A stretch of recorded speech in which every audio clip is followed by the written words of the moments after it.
안녕하세요. 영어쌤입니다. 계속해서 완전 초급 시리즈 편을 올려드리고 있는데요. 제일 첫 번째 품사에 관해서 소개를 올려드렸고 그 이후에 품사에 관해서 하나하나 강의를 나눠서 하고 있습니다. 명사, 형용사, 그리고 전치사까지 완료가 된 상태고 오늘은 다섯 번째 시간으로 부사에 관해서 말씀드리려고 합니다. 먼저 부사가 하는 역할은 동사, 형용사 혹은 다른 부사의 의미를 보충해주고 있습니다. 가장 큰 역할이라고 한다면 이 동사의 내용을 훨씬 더 자세하게 설명해 준다는 것인데요. 예를 들어보면은 아래 문장 I try very hard every day at school to be a better person. 이렇게 긴 문장이 있어요. 하지만 이 긴 문장에서 가장 중요한 내용은 이 주어 동사 나는 노력한다 요거거든요. 나는 노력한다라는 이 말을 이렇게나 많은 부사들이 보충을 해주고 있는 거예요. 첫 번째, 노력을 하는데 어떻게 노력을 하느냐? I try hard. 열심히 노력한다. 그리고 두 번째, 어느 정도로 하느냐? 이 문장에서는 이 very가 거기에 해당됩니다. 그래서 노력을 열심히 하는데 얼마나 열심히 하느냐? 정말 열심히 한다. Very hard. 매우 열심히 한다 해서 어느 정도로 very가 여기에 해당됩니다. 그리고 세 번째, 언제 하느냐? Every day. 매일 합니다. 해서 매일이라는 부사로 표현하고요. 그리고 어디서 노력하느냐? At school. 학교에서 노력합니다. 그래서 이 장소도 부사로 표현을 해줍니다. 마지막으로 왜 노력하느냐? To be a better person. 더 나은 사람이 되기 위해서. 이렇게 노력하다라는 이 동사를 어떻게 노력하는지, 어느 정도로 노력하는지, 언제 그렇게 노력하는지, 어디서 하는지, 왜 하는지를 설명을 해주는 거예요. 무엇으로? 부사로. 부사는 어디에 위치하는가? 문장의 보통 앞이나 뒤에 옵니다. 아래에 있는 문장으로 보시면요. She speaks English. 그녀는 영어를 말합니다. 말하는데 어떻게 말하느냐? fluently. 유창하게 말한다.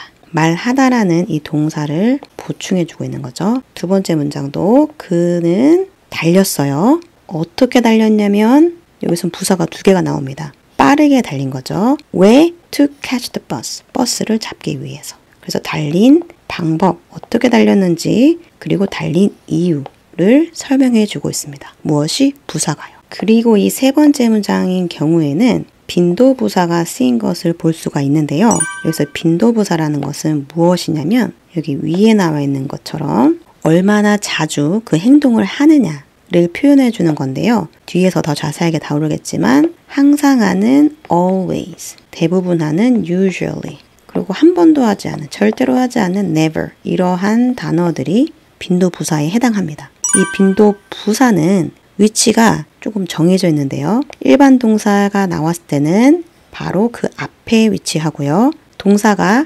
비동사나 조동사가 나오는 경우에는 그 뒤에 나옵니다. 예를 들어보면 아래에 있는 문장에서 여기서 동사가 arrive예요. 도착하다. 일반 동사가 나왔기 때문에 빈도부사는 어디에 위치하느냐? 바로 그 앞에 위치해 있죠. always가 그래서 동사 앞에 위치해 있게 됩니다. 그래서 해석해보자면 그들은 항상 도착합니다. 제 시간에 미팅을 위해서. 이것도 모두 다 부사에 해당하는 내용들입니다. 마지막으로 아이들은 놀았습니다 라는 이 문장. 아이들은 놀았는데 어떻게 놀았느냐? 행복하게 놀았습니다. 어디에서 놀았느냐? 공원에서 놀았습니다. 그래서 놀다라는 것을 어떻게 놀았는지, 어디서 놀았는지를 표현해주고 있습니다. 그래서 문장에는 부사가 굉장히 많이 있다라는 것을 우리가 여기 나와 있는 4개의 문장만 봐도 알 수가 있죠. 그래서 부사는 되게 내용이 방대하고 많이 있습니다. 다시 말하면 부사는 공부할 게 많다. 부사는 그러면 어떻게 생겼느냐? 굉장히 다양하게 생겼어요. 일반적인 부사 외에도 투부정사, 전치사구, 분사구, 부사절. 그래서 간단하게 보시면 quickly, to wake up on time. 이가 빠졌네요. With confidence, feeling tired if it rains. 이러한 것들이 부사예요. 모양은 다르지만 결국에 이러한 부사들이 하는 역할은 대부분 동사를 더 풍성하게 만들어주고 아니면은 문장 전체를 수식하기도 합니다. 이러한 다양한 형태의 부사는 뒤에서 더 자세하게 설명드리도록 하겠습니다. 첫 번째, 일반 부사. 일반 부사는 보통 단어 하나로 이루어진 거고요. 많은 경우에는 형용사 뒤에 ly가 붙습니다. 그래서 빠른, 빠르게, 형용사, 부사, happy, happily, 행복한, 행복하게. 그래서 많은 경우에는 이와 같이 형용사 뒤에 ly가 붙게 되면은 뭐뭐하게 라고 뜻이 변하게 됩니다. carefully, 조심스럽게, quietly, 조용히. 하지만 모든 것들이 다 그런 건 아니고요. 예외도 있죠. 예를 들면 이 fast 같은 경우에는 형용사도 fast고 부사도 fast입니다. 모양이 변하지 않습니다. 그래서 빠르게를 말하고 싶다면 fastly라고 쓰지 않습니다. fast는 fast예요. 비슷하게 이 hard도 마찬가지입니다. 열심히라는 부사인데요. 오히려 여기다가 hardly라는 ly를 붙이게 되면은 뜻이 완전히 변해요. 열심히라는 뜻이 아닌 거의 하지 않는 이라는 의미로 사용되기 때문에 이러한 예외적인 표현들은 정리를 해 두셔야 될 것 같아요. 그리고 빈도부사. 아까 전에도 한번 언급됐었던 이 빈도부사. 얼마나 자주 그 행동을 하느냐를 표현해주는 빈도부사는 아래와 같은 단어들을 사용하는데요. 항상 하는 100%부터 전혀 하지 않는 0%까지 다양하게 그 정도를 표현해주고 있습니다. 항상, 대부분, 종종, 가끔씩, 거의 않는, 절대 하지 않는 이렇게 표현되면 됩니다. 이런 일반적인 부사들 외에도 동사가 부사로 사용되어지는 to 부정사고 to의 동사 원형 붙은 형태가 to 부정사인데요. to 부정사는 역할이 굉장히 많았죠. 그래서 제일 첫 번째 우리가 명사 배웠고요. 형용사 배웠습니다. 그래서 오늘 마지막으로 이 부사에 관해서 배워볼 건데 이 부사로 사용되어지는 이 to 부정사는 또 특별하게 해석이 되는 방법이 굉장히 많습니다. 목적, 결과, 감정의 원인, 형용사 수식 이렇게 구분을 시켜주는데요. 이렇게 다르게 해석된다는 것을 알고 계시면 여러분들께서 이 문장을 보실 때 조금 더 정확한 표현으로 사용하실 수 있기 때문에 설명을 드리겠습니다.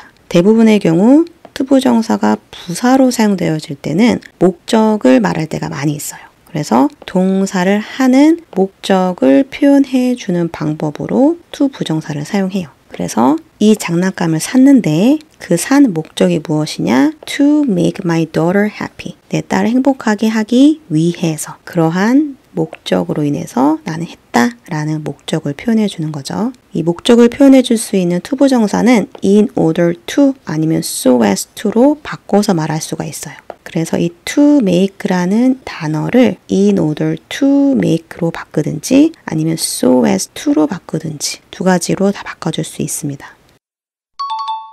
그리고 결과. 그 남자는 자랐다. 성장했다.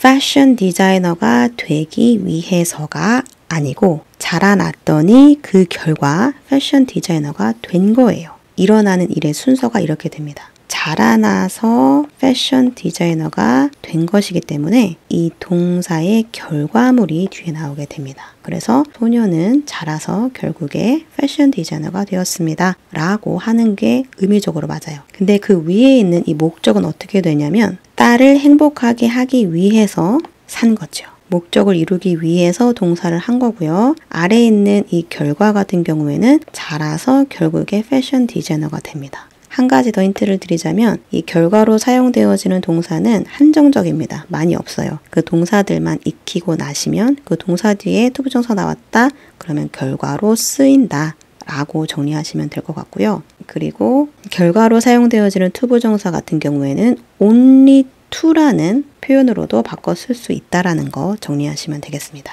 그래서 그들은 열심히 게임을 했어요. 게임을 열심히 했지만 결국에는 그 게임을 졌다. 그리고 남아있는 감정의 원인과 형용사 수식은요. 둘 다 똑같이 형용사를 꾸며주지만 happy라는 형용사는 감정에 해당하는 형용사이기 때문에 감정의 형용사다 그러면 감정의 원인이 되는 거고요. 감정이 아닌 형용사다 그러면 형용사 수식으로 들어가시면 됩니다. 그래서 I'm so happy. 나는 행복해. 행복한데 왜 행복하냐? To be back home safely. 집에 안전하게 도착해서 그러한 이유로, 그러한 원인으로 나는 행복하다라는 이 감정이 만들어진 거예요. 감정을 나타내주는 형용사 뒤에 나와 있는 투부정사인 경우에는 이 감정의 원인이다 라고 생각하시면 되고요. 그리고 감정이 아닌 다른 형용사다. 일반적인 형용사다. 그러면 형용사를 수식해 주는 거죠. The lesson is difficult. 그 레슨은 어렵다. 어려운데 얼마나 어려우냐? To understand. 이해하기에는 어렵다. 라고 해서 어려운 이 형용사를 수식해 주는 역할로 사용됩니다. 이 투부정사가 부사로 사용되는 경우가 굉장히 다양한데 투부정사로 쓰여졌다고 해서 똑같이 해석하지는 않는다는 거. 그래서 문장의 뒤에 나왔느냐 아니면 형용사 뒤에 나왔느냐에 따라서 우선 갈라지고요. 그 문장 자체에서도 그것이 목적으로 사용되었는지 아니면 결과인지 달라지고요. 형용사도 그게 감정인지 아닌지에 따라서 해석이 달라진다는 것을 알고 계시면 될 것 같습니다. 그리고 지난 형용사에서도 설명드린 것처럼 이 전치사 구는 형용사로 쓰일 수도 있고 부사로도 사용될 수 있다고 말씀드렸어요. 그래서 오늘은 이 부사에 대해서 설명을 드릴 건데요. 전치사 구로 사용되어지는 부사인 경우에는 보통은 장소 아니면 시간 이것들을 표현해 줄 때가 많습니다. 그래서 there was an old chair가 있었는데 어디에 있었냐면 in the corner of the room, 그 방의 코너에 있었다. 장소를 말해주고 있고 he handed his report, 보고서를 제출했는데 언제 제출했냐면 데드라인 전에 제출했다. 장소와 시간을 표현해줬다는 것을 볼 수가 있습니다. 그리고 한 가지만 더 말씀드리면 어떤 단어는 또 특별하게 자기 자신이 부사가 되기도 합니다. 다시 말씀드리면 이 over이라는 단어는 전치사이기도 하지만 부사로 단독으로 사용되기도 해요. 그래서 전치사인 경우에는 명사와 결합이 되지만 부사인 경우에는 부사 자기 자신을 그냥 혼자 쓸 수도 있는 거예요. 그래서 이러한 문장이 존재하는 거죠. She jumped. 그녀는 점프했습니다. Over the fence. fence 넘어서. 해서 여기서는 전치사구로 전치사와 명사가 결합된 형태로 부사를 표현했지만 아래 같은 문장은 come over, 이리로 와라 했을 때 come over에서 이 over이라는 것은 단독으로 사용되어지는 부사입니다. here이란 것도 부사예요. 그래서 부사가 두 개가 사용이 된 거죠. 이와 마찬가지로 before 9 o'clock. 얘는 전치사구로 사용되면서 9시 전에 라는 표현으로 사용되었지만 before이라는 것이 자기 스스로도 부사가 되기 때문에 이 자체가 전에 라는 의미로 사용이 됩니다. 그래서 I had never seen her. 그녀를 한 번도 본 적이 없었다. before, 전에. 그래서 정리해보자면 이 전치사구라는 것은 전치사와 명사가 결합이 된 상태에서 부사로 쓰일 수 있고요. 보통은 장소와 시간을 표현해 주지만 어떠한 전치사인 경우에는 그 자신이 부사가 될 수 있기 때문에 단독으로도 사용할 수 있다. 이렇게 정리하시면 되겠습니다.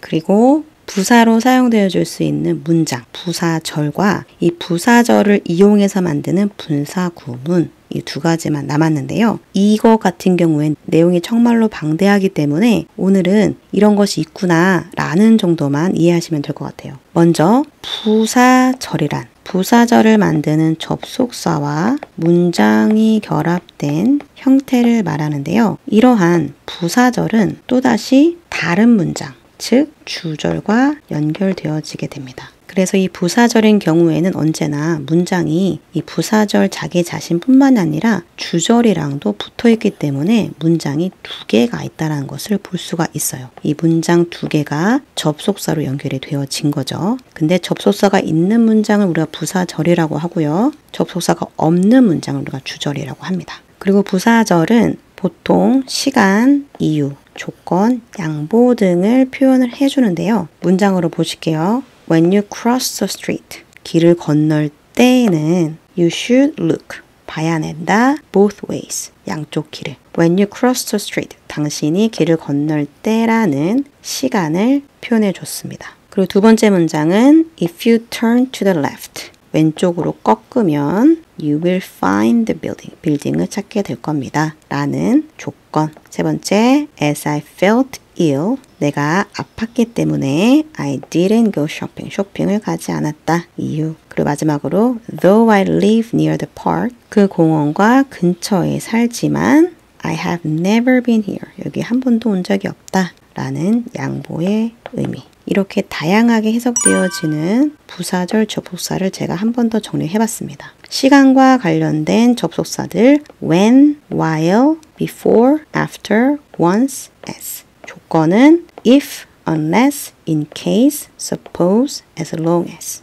이러한 단어들이 나오면 조건이구나 기억하시면 되고요. 이유, as 외에도 because나 since가 있고요. 양보는 though, although, even though 같이 이러한 접속사가 양보에 해당하는 접속사입니다. 여기서 시간과 조건, 이유는 어느 정도 이해가 되실 것 같은데 양보라는 것은 어떨 때 쓰이느냐? 보통 이렇게 쓰입니다. 가까이 살았지만 가본 적은 없다. 비가 왔지만 소풍을 갔다. 공부를 안 했지만 100점 맞았다. 앞에 나와 있는 내용의 당연한 결과가 아닌 조금 다른 결과가 나오는 것을 우리가 양보라고 합니다. 자, 마지막으로 분사 구문을 살펴볼 건데요. 분사 구문은 앞에 나와 있는 이 부사절을 이해하시면 이 분사 구문도 쉽게 이해할 수 있습니다. 왜냐하면 이 분사 구문이라는 것이 이 부사절을 가지고 만들기 때문에 그래요. 먼저 이 분사 구문이라는 것은 이 분사로 시작하는 것이 분사 구문이고요. 분사 구가 있는 것들도 다 시간, 이유, 조건, 양보 똑같은 의미로 사용되는데요. 내용은 변함이 없습니다. Cross the street. 길을 건널 때 시간, 왼쪽으로 꺾으면 발견하게 될 거다라는 조건, 아팠기 때문에 쇼핑 가지 않았다.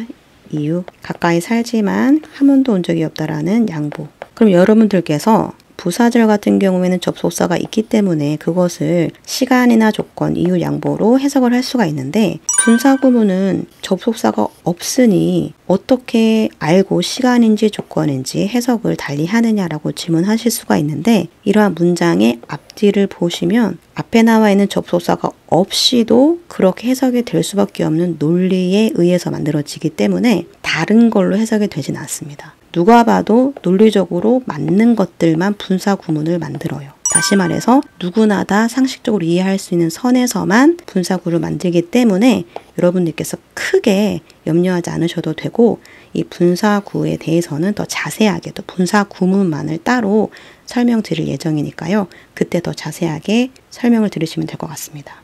그래서 오늘 여러분들께서 기억하셔야 될 것은 이 부사절이라는 것을 가지고 분사 구를 만드는데 이 분사 구도 똑같이 부사절과 마찬가지로 시간, 조건, 이유, 양보 등으로 해석이 되어진다 라는 거, 그리고 이 분사 구가 부사절로 만들어지기 때문에 당연히 부사다. 여기까지만 정리를 하시면 될 것 같습니다. 이상으로 부사에 관해서 정리를 해봤고요. 이 부사는 앞서 말씀드린 것처럼 내용이 정말 많기 때문에 이 하나하나가 다 강의로 만들어져야 될 내용들이에요. 그래서 앞으로 추가적으로 올릴 계획이니까요. 질문을 댓글로 남겨주시기 바랍니다. 강의가 도움이 되셨다면 좋아요와 구독 부탁드립니다. 감사합니다.